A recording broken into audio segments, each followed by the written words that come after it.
Carl's to our right, Coach. Hey, Carl. Hi. Carl Adam at Curse Media. Gino, the last time you were in this national championship game was sort of the ending of a very interesting season with the adversity and health and all the other stuff. You had lost Dorka in the Elite Eight that year, and then you wake up to find on that Sunday morning that players on your team weren't feeling well. Can you just recall what you felt, thought what's next, what was going on, and, does the players that played that day, did they learn anything from that that'll help them tomorrow? Oh, well, that would be only Paige, if I remember correctly. That's left from that team.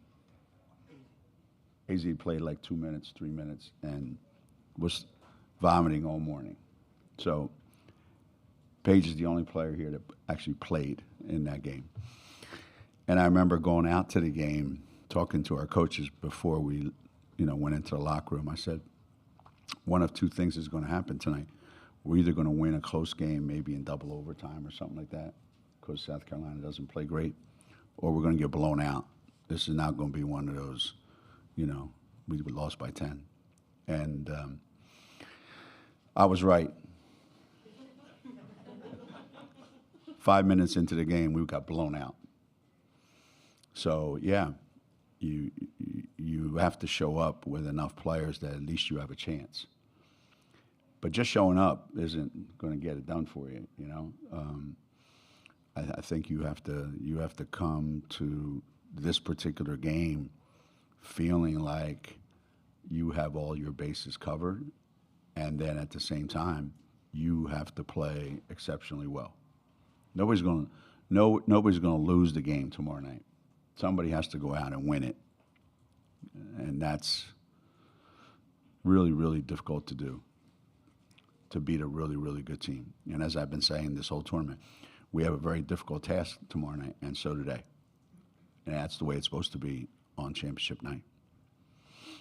We're going to stay to our right, do a little bit of a triangle. Howard, Doug, Nancy.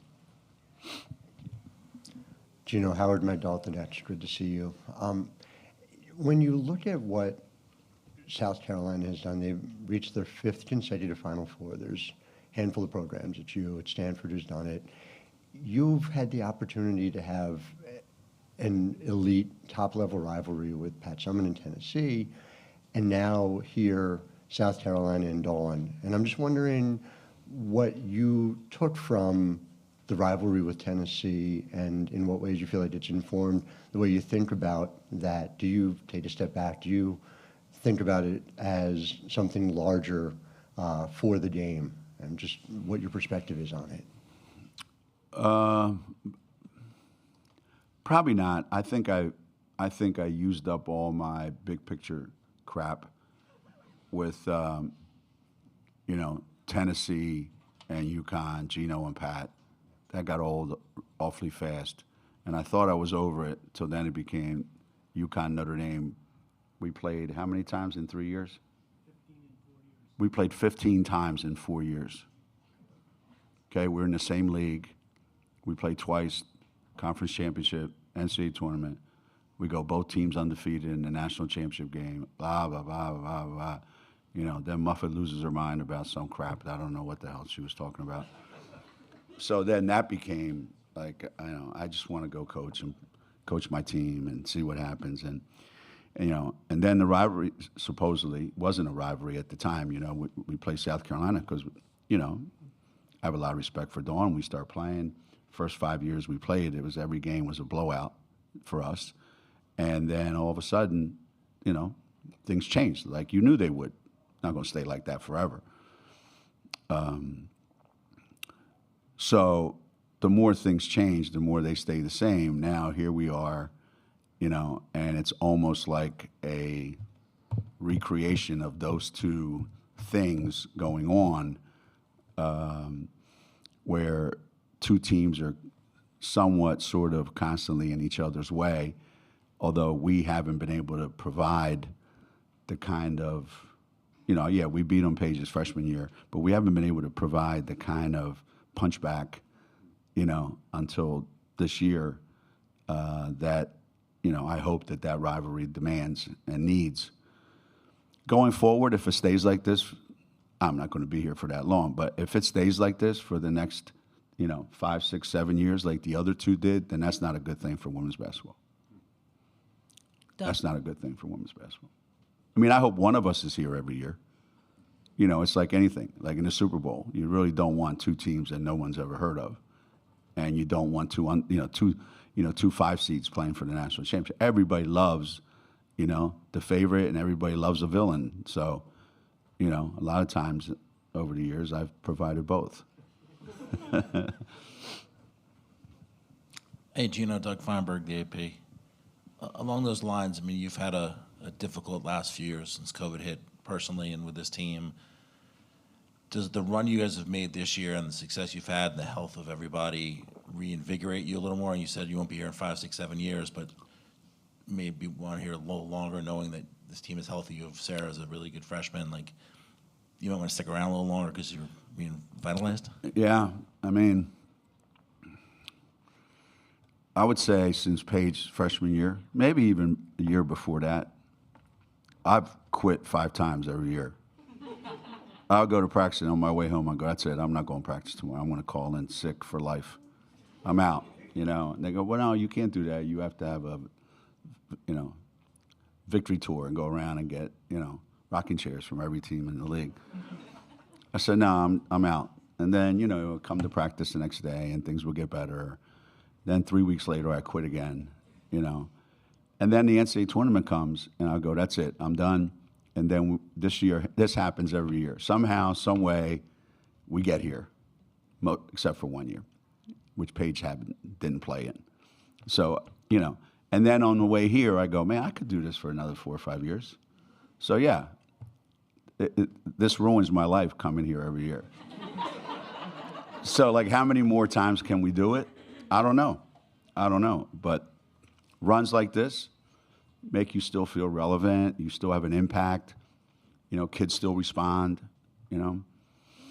Our coaching staff is really, really good at what they do. And I'm fortunate enough to coach great kids who want to win for each other.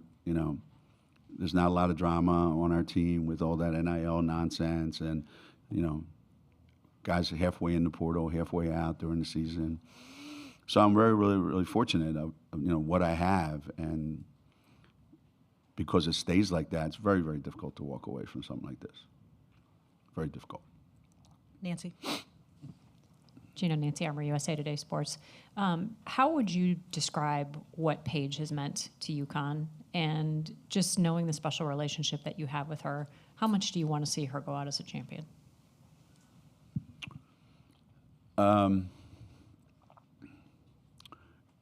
Again, if you're in this for the first time, you really don't have the appreciation for what it really is.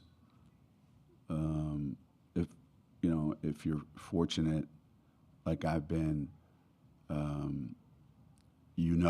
what that feels like when someone who's given their whole heart and soul to your program walks off the court in their last game of their career with a national championship, because I've been there. It started with Rebecca and Pam Weber, walking off as seniors, winning a national championship. And you see the effect that it has on their life. And Paige doesn't need anything to change her life, to make her life better. She's got a life that most people would dream about. But for someone who's invested so much into the University of Connecticut, the community, the team, her teammates, and loves the game so much,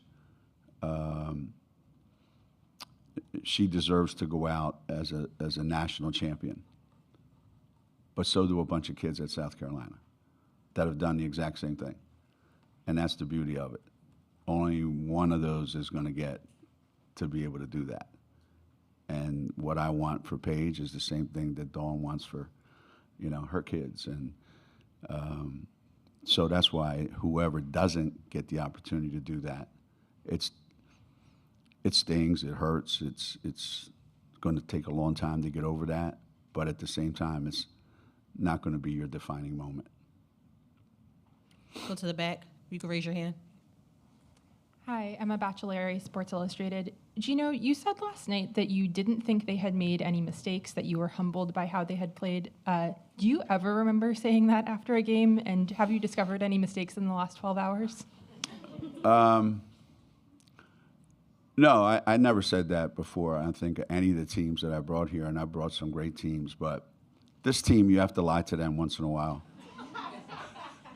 You know, you can't tell them the truth all the time because they start to get down. Oh my God, coach doesn't like us. You know, it's not. So every once in a while, you got to tell them they're perfect and fantastic and all that good stuff. And then you got to text them after and make sure you're still fantastic. You know, after I said you're fantastic. You know, that kind of stuff. But last night I was pretty close to being right. That the goals that we set for ourselves, this is what we're going to do. They completely bought into that. Completely did it in a way that I would say, how could we do that better? And I don't know that we could. You know, every decision that we wanted them to make, they came as close to getting that many right as they possibly could. You know, our big guys, you know, our post players, here's how we want you to try to guard, you know, their post players. And they came about as close as you can possibly come to doing that, you know. Our guards, here's how we want you guys to guard the perimeter players. Here's what we want to do offensively. These are the shots we want to get. And a lot of times the first time we played UCLA last year, we had the same goals, and we accomplished none of them. So that's why, you know, a game like last night on the biggest stage, in their biggest moment, for them to come up, you know, that close to that, yeah, that was pretty special. Michael? Thank you. Coach, I know being with UConn, people never feel sorry for UConn, right? But if you go back the last several years with Morgan Williams' shot, Enrique's shot, the moving screen last year, you've had some real heartbreak in the Final Four. And I wonder for you personally, even though you've won 11, does some of that heartbreak of the last 9 years make this chance even more special to you because you've had those frustrations? Yeah, but I got to tell you something. I don't look at those 2 years, the Mississippi State game, the Notre Dame game, I don't look at those two as heartbreaking frustrations. Now, I would have if I didn't make two decisions in both of those games that I think have more to do with us losing than those two buzzer beaters. So that's the frustration that I take away from that. Why do you keep screwing it up for these guys? You know, and people are like shocked when I tell them I've lost more Final Fours for my team than they have, because coaches make decisions about what to do with their team. And if you make the right decision, you win. But how do you know what the right decision is? If you win. And, you know, so those two shots, I think, were the result of, you know, you made two bad decisions and they capitalized on it. So nothing's bothered me since those two games, except that we can't show up here with a full team. That's bothered me more than anything else. So the fact that we're here now and we sort of kind of have a chance to be able to manipulate the game a little bit better than we had before, that's rewarding. That makes up for all the heartache and all the, you know, trauma and tribulations that, you know, we have had to go through since those two guys graduated. We'll stay to the back. If you could raise your hand in the blue. Grace Rayner with The Athletic. Sarah mentioned a few minutes ago that she was a little surprised how smooth her transition to college basketball was. I'm curious what I'm surprised she actually said that much. When was the first moment you realized what she might be capable of for you guys as a true freshman? Probably when I saw her in high school, you know. I saw her do some things that I hadn't seen any kid that age do in a long, long, long time. And I just thought to myself, and Jamel was, you know, very instrumental in it, said if this can transfer even half of it to when she's at UConn, we've got something pretty special. I didn't know that it would happen that fast. I thought it would take some time, but it clicked right from the very beginning. And so there was no doubt in my mind that we enter the NCAA tournament, and I'm worried about, man, I hope she doesn't act like a freshman. She hasn't acted like a freshman She hasn't acted her age since I saw her in 9th and 10th grade. So I'm not surprised. Before I leave here, though, I do have to say this, and not just because it's women's basketball, but I've been to these Final Fours for 24 years. This is the most women I've ever seen at a press conference since I started this 40 years ago, and I'm just really, really proud of you all. Really. With that being said, we'll shift to our left-hand side in the orange.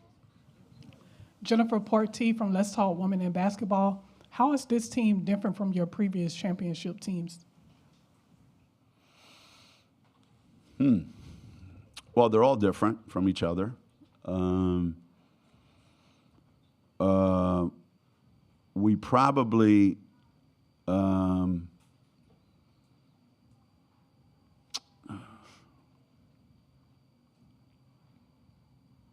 I think we have less experience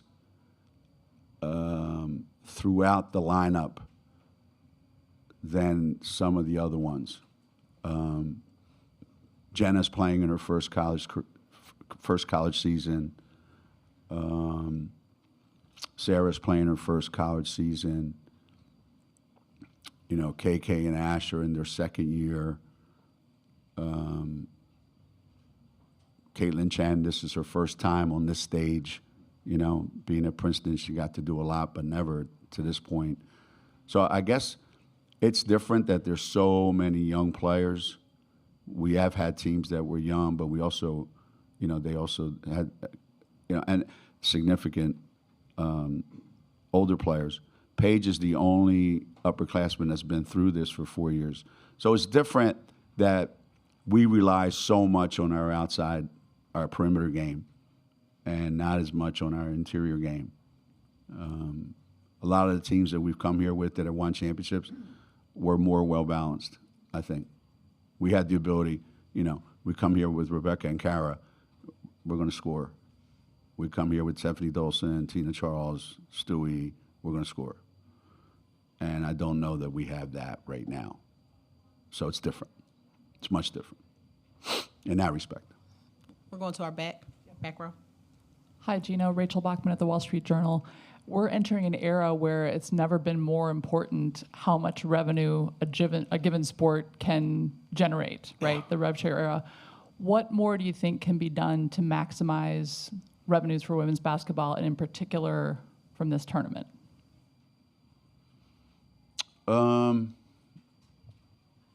Charge more, like everybody else does, for everything. Is that fair? No, but that's one way to do it.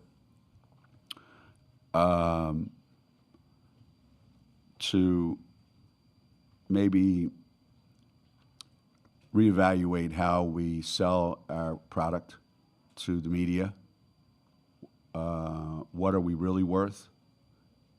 Let's go find out. You know, can we stand alone? For years and years and years, we've been packaged with all the other Olympic sports, so to speak, in one big chunk.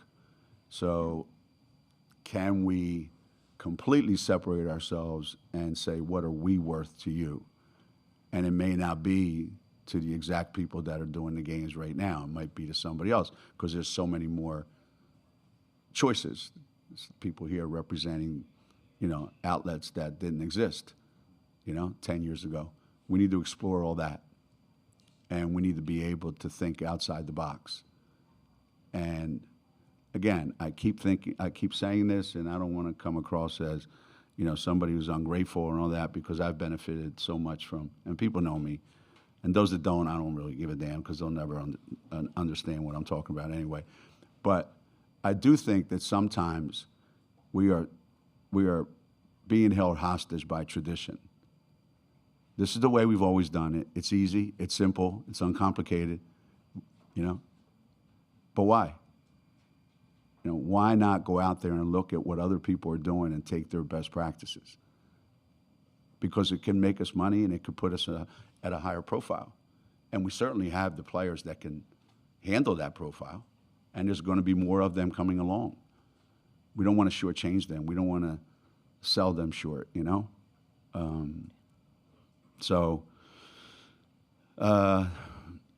I do know one way that they should lose money, and that's to make the experience even better for the players than it is right now.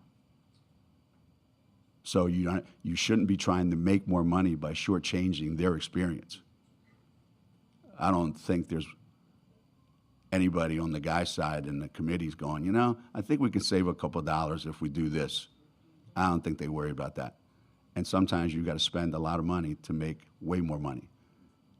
But in the end of the day, what are we doing for the players that makes their experience the best ever? Because the best ever experience that you make for them, if you spoil the players off the court,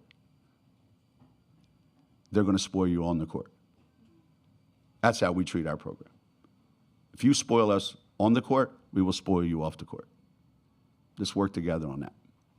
Shifting to our left, gentleman with the glasses. Hey, Coach T. Baker with the Next. You've known Don Staley as a player, as a coach, in USA basketball, kind of just seeing her emergence to the top of the sport. Can you just talk about, her character, who she is as a person, but also how your relationship with her has evolved over time? Yeah, it's quite different, obviously, than my journey,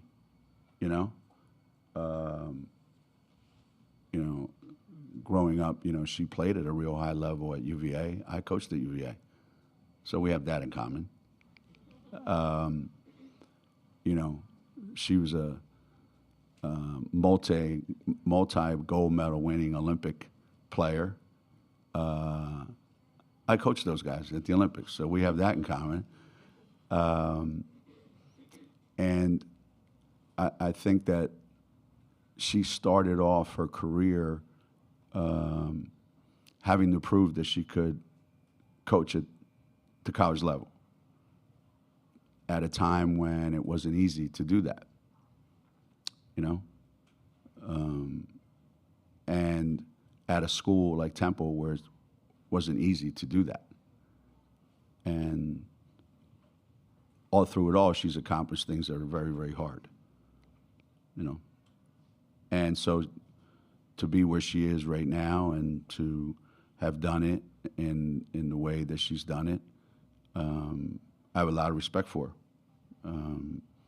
I have tremendous respect for her, knowing her, how she grew up and how hard she fought to get to where she is today. She was on my staff at the Olympics, so we got to spend a little bit of time together there. And, you don't get here by accident. You get here by being committed and true to who you are. And she doesn't try to be anything she's not. And she's all in on who she is and what she wants to do. And that's why they keep coming back here. Alexa. Alexa Philbut, ESPN. I have two, if I could. The first one. Just due to time, we actually can only take one. All right, we can do that. But I'll answer it twice if you want. It wasn't that long ago you guys lost to Tennessee. It was a really big turning point in your season. Yeah. What do you feel like it took, or how did the team get from that game, that experience, to being able to peak at the right time? I know you have to. That's the goal every year at UConn, but for this particular team, how did you get them to get to this spot?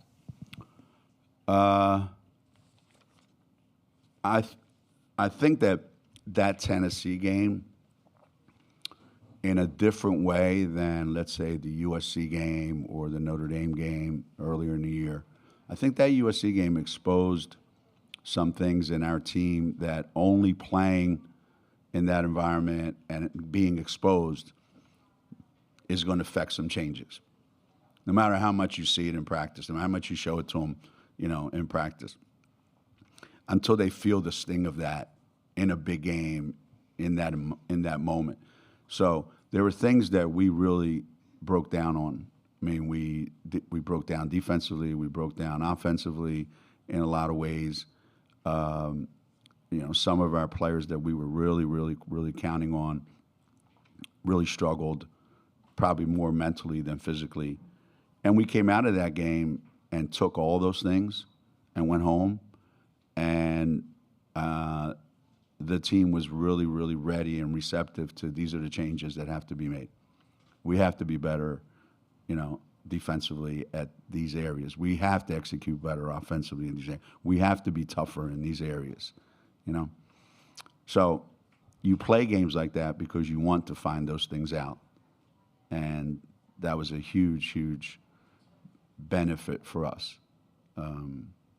And we have players that want to get better every day, and that was the impetus that we needed that particular game. We'll take our next question from the back. Hey, Gino, Chantel Jennings with The Athletic. You said you quit 5 times a year and then you go to practice the next day and you decide not to quit. What is it that you can't quit? Like, is there a consistent moment or experience in those practices that keeps drawing you back? Yeah, when you get to be 40 years in one place and my age, you have a lot of people on my payroll, I probably got more people in my world collecting checks from my house than come from the federal government, which you might not be getting any of those anymore either, so I don't know. I think there's a lot of people counting on me to keep doing what I'm doing at UConn, on my team, on my staff. I think they're counting on me to keep going and keep impacting and keep doing what we do. My staff are relentless recruiters, and they're relentless in individual workouts with our players. So they're committed to what are we doing now, what are we doing next week, what are we doing next year, what are we doing for the future, with no intention whatsoever going, well, what if he's not here? No, they expect me to be here. And it's been always really, really hard for me to, since I was a kid, to turn and not say no. Saying no is very, very difficult for me.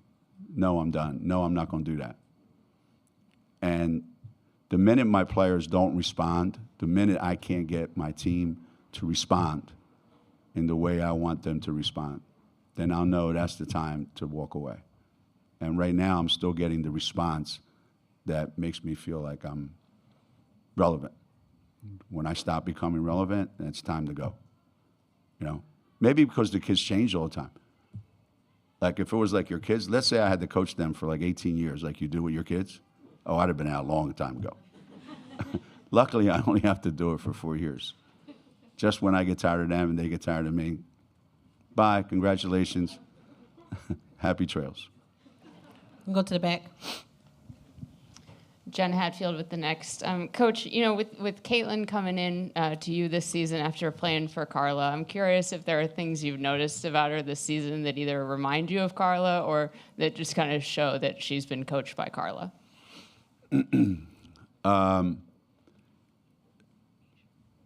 She's definitely a product of a program that values the same things that we value and coaches and teaches the same things that we teach.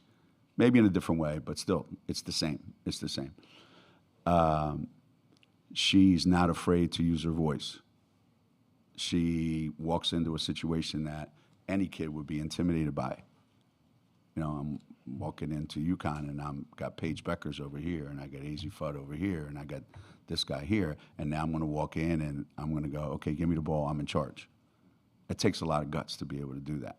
And one thing that I know the Princeton players are, they're tough and they're full of guts because they have to be to get to where they want to go. And she was the go-to player on that team and was okay coming here and taking a smaller role. And yet the other day when it was time for a big role against USC, she stood up and embraced it. And I'm not surprised by any of that. That's who she is, and actually, to be honest with you, that's who Carla was as a player. Although Caitlin is way more vocal than Carla was when Carla was a player, but I've trusted Caitlin Chen since the minute she walked on campus. Go to the back in the red, and then we'll come back up to the front. Coach Ben Greco of the Pensacola News Journal. You talked about players changing over the last, however many years, but how have you, since the last national championship, have you changed as a coach, whether that's adapting to players, adapting to college women's basketball? How have you changed as a coach?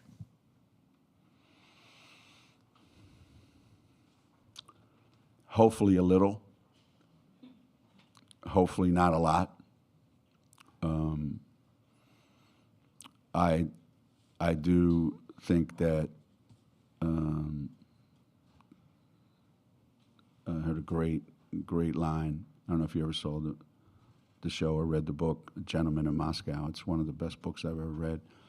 And there was a line in that by Count Rostov where he said, times change, and it's the duty of gentlemen to change with them.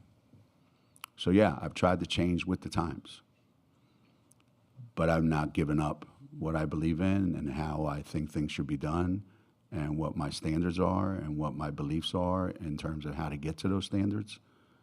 That hasn't changed, and what kind of kid I want. So yeah, I've had to adapt to all the things that have changed in all the world of college sports, college basketball in particular. But I've also forced the players that come to Connecticut to adapt to me and not think that they're going to go to college and stay the same, and have me adapt to them more than I wanted them to adapt to me. And it's the way I always talk to them. You came here because we have something you desperately want. So you have to adapt to what we do in order to get that. And then we will accommodate you as you are adapting to a point. And we work together. I make them change, they help me change. Front row. A little bit.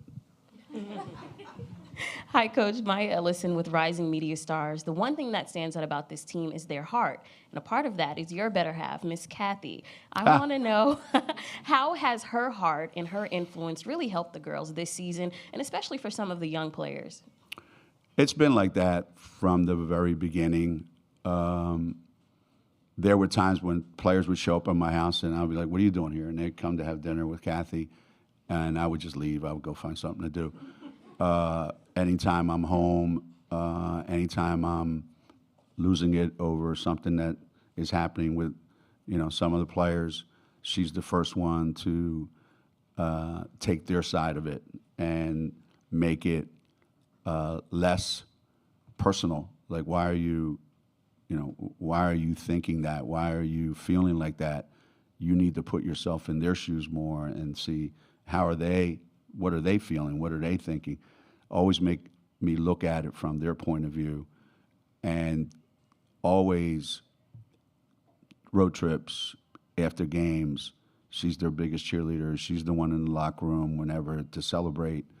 And, I don't think any coach or anyone in the world that's trying to accomplish something that's really, really difficult and where it takes you away from your family a lot, can possibly do it without someone that understands and is embracing it and is willing to be a willing partner and all that. So, her relationship with all my players, all my teams, is pretty special. What a great note to end on as we are at time. I want to thank you for your time today, Coach, and best of luck tomorrow. Thank you.